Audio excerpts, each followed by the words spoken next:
Start of the cinema ನಮ್ಗೆ ಗೊತ್ತಾಗಿದೆ. So ಹುಲಿ ವೇಷ ಹಾಕಿ ಹಾಕ್ತೀರಾ ಅಂತಾನೂ ಗೊತ್ತಾಗ್ಬಿಟ್ಟಿದೆ. ಸೊ ಹೇಳಿ, ಎಷ್ಟು ಖುಷಿ ಆಗ್ತಿದೆ ಮಾನವಿ ಚಿತ್ರದ ಬಗ್ಗೆ? ಎಲ್ರಿಗೂ ನಮಸ್ತೆ. ಮಾರ್ನಮಿ ಚಿತ್ರದ ಬಗ್ಗೆ ನನಗೆ ತುಂಬ ಪ್ರೌಡ್ ಫೀಲಿಂಗ್ ಇದೆ. ಒಂದನೇದು ಕತೆ, ಸುದ್ದಿಯಲ್ಲಿ ತುಂಬ ಚೆನ್ನಾಗಿ ಕತೆ ಮಾಡಿದ್ದಾರೆ. ಆ್ಯಂಡ್ ಅದನ್ನು ಚೆನ್ನಾಗಿ ಹೇಳ್ಕೊಂಡು ಬಂದಿದ್ದು ನಮ್ಮ ಶೆಟ್ರು ರಿಷಿತ್. ಆ್ಯಂಡ್ ನಾವೇನೇನು ಕೇಳಿದ್ವಿ ಸರ್ ಹಿಂಗೆ ಬೇಕು ಅಂತೆಲ್ಲ ಹೇಳಿದಾಗ ಅದಕ್ಕೆ ಯಾವುದಕ್ಕೂ ಒಂದಕ್ಕೂ ಕೂಡ ಇದಾಗಲ್ಲ, ಇದು ನೋಡೋಣ ಅಂತ ಹೇಳಿದೆ ಪ್ರತಿಯೊಂದಕ್ಕೂ ಸಪೋರ್ಟ್ ಮಾಡ್ತಾನೆ ಇದ್ದು ನಮ್ಮ ಪ್ರೊಡ್ಯೂಸರ್ ನಿಶಾಂತ್ ಸರ್. ಈ ಥರ ಪ್ರೊಡ್ಯೂಸರ್ಸು ತುಂಬ ಅಪರೂಪ ಇಂಡಸ್ಟ್ರಿಗೆ, ನಾನು ನೋಡಿರೋ ಪ್ರಕಾರ. ಸೊ ಈ ಥರ ನಿರ್ಮಾಪಕರು ಇಂಡಸ್ಟ್ರಿಗೆ ಸಿಗಬೇಕು. ಸೊ ಅವ್ರನ್ನ ಉಳಿಸ್ಕೊಂಡು ಹೋಗೋದಕ್ಕೆ ನಮ್ಗೆ ಏನು ಬೇಕೋ ಎಫರ್ಟ್ ನಾವು ಹಾಕ್ತಾ ಇದ್ದೀವಿ.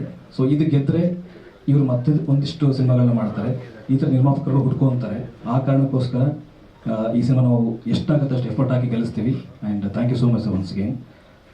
ಚಿತ್ರದ ಬಗ್ಗೆ ನಾನು ಜಾಸ್ತಿ ಏನೂ ಮಾತಾಡೋದು ಬೇಡ ಅಂತ ನಮಗೆ ಇನ್ಸ್ಟ್ರಕ್ಷನ್ಸ್ ಬಂದಿದೆ ಚೈತ್ರ ಅವ್ರು ಹೇಳಿದ ಪ್ರಕಾರ. ಕತೆ ತುಂಬ ಚೆನ್ನಾಗಿದೆ. ಕರಾವಳಿ ಭಾಗದಲ್ಲಿ ನಡೆಯುವಂತಹ ಒಂದು ಅದ್ಭುತ ಲವ್ ಸ್ಟೋರಿ. ಅಲ್ಲಿ ನೇಟಿವಿಟಿ ಏನಿದೆ ಅಂದರೆ ಹುಲಿ ವೇಷ ಆಗಿರ್ಬೋದು, ಅಲ್ಲಿ ದಸರಾ ಅಂದರೆ ಮಾರ್ನಮಿನ, ದಸರಾನ ಮಾರ್ನಮಿ ಅಂತ ಅಲ್ಲಿ ಕರೀತಾರೆ. ಒಂದು 2-3 ಶೇಡ್ಸ್ ಎಲ್ಲ ತೋರಿಸ್ತೀವಿ ಅಲ್ಲಿ. ಈ ಥರದ್ದು ಒಂದಿಷ್ಟು ಸ್ಪೆಷಲ್ ಮೂಮೆಂಟ್ಸ್ ಎಲ್ಲ ಸಿನಿಮಾದಲ್ಲಿದೆ. ಆ್ಯಂಡ್ ಸ್ಟಾರ್ ಕಾಸ್ಟ್ ಅದ್ಭುತವಾಗಿದೆ. ಟೆಕ್ನಿಷಿಯನ್ಸ್ ಚೈತ್ರ ಅವ್ರು ಮೆನ್ಷನ್ ಮಾಡಿರಂಗೆ ನಮಗೆ ತುಂಬ ಒಳ್ಳೆ, ಅಂದರೆ ಎಲ್ಲರೂ ಕನಸಿರುತ್ತೆ ಈ ಟೆಕ್ನಿಷಿಯನ್ ಜೊತೆ ಕೆಲಸ ಮಾಡಬೇಕು ಅಂತ. ಆ ಟೆಕ್ನಿಷಿಯನ್ಸ್ ಎಲ್ಲರೂ ಕೂಡ ನಮ್ಮ ಸಿನಿಮಾಲಿದ್ದಾರೆ. ಆ್ಯಂಡ್ ಆಲ್ರೆಡಿ ಎಸ್ಟಾಬ್ಲಿಷ್ ಆಗಿ ಸ್ಟಾರ್ ಆಗಿರುವಂಥ ಚೈತ್ರ ಅವ್ರ ಜೊತೆಗೆ ನಾನು ಸ್ಕ್ರೀನ್ ಶೇರ್ ಮಾಡ್ತಾಯಿದ್ದೀನಿ. ನನಗೆ ತುಂಬ ಖುಷಿ ವಿಚಾರ ಅದು. ತುಂಬ ಟ್ಯಾಲೆಂಟೆಡ್ ಚೈತ್ರ ಅವರು. ಸೊ ಹಾಗಾಗಿ ಇಡೀ ಟೀಮ್ ಹಾಗೇ ಇದೆ. ಸೊ ಒಂದು ಒಳ್ಳೆ ಪಾಸಿಟಿವ್ ಫೀಲಿಂಗ್ ಒಂದಿಗೆ ಶೂಟಿಂಗ್ ಸ್ಟಾರ್ಟ್ ಮಾಡೋಕ್ಕೆ ಹೊರಟಿದ್ದೀವಿ. Thank you. ಇಲ್ಲ ಸರ್, ಅದು ಒಂದು ಭಾಗ, ಅದೇ ಮೇನ್ ಅಂತಲ್ಲ, ಕತೆ ಜೊತೆಗೆ ಅದು ಒಂದು ಹೋಗ್ತಾ ಇರುತ್ತೆ. ಎಸ್ ಸರ್, ಟ್ರೈನ್ ನಡೀತಾ ಇದೆ ಸರ್ ನಮಗೆ. ಭಾಷೆ ಬಗ್ಗೆ ಕಲಿಕೆ ನಡೀತಾ ಇದೆ, ಅಂದರೆ ಮಂಗಳೂರು ಭಾಷೆ. ಸೊ ಅದೊಂದು ಸ್ಲ್ಯಾಂಗ್ ಇರುತ್ತೆ, ಅದು ಆ ಸ್ಲ್ಯಾಂಗ್ ಹಿಡ್ಕೋಬೇಕು.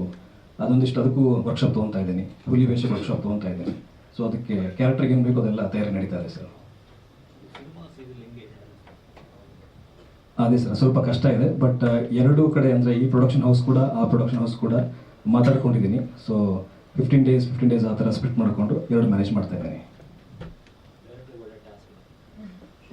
ಡೈರೆಕ್ಟ್ರಿಗೆ ಇಡೀ ತಂಡಕ್ಕೆ ಟಾಸ್ಕು ಸರ್ ಅದು, ಡೇಟ್ಸ್ ಮ್ಯಾಚ್ ಮಾಡೋದು.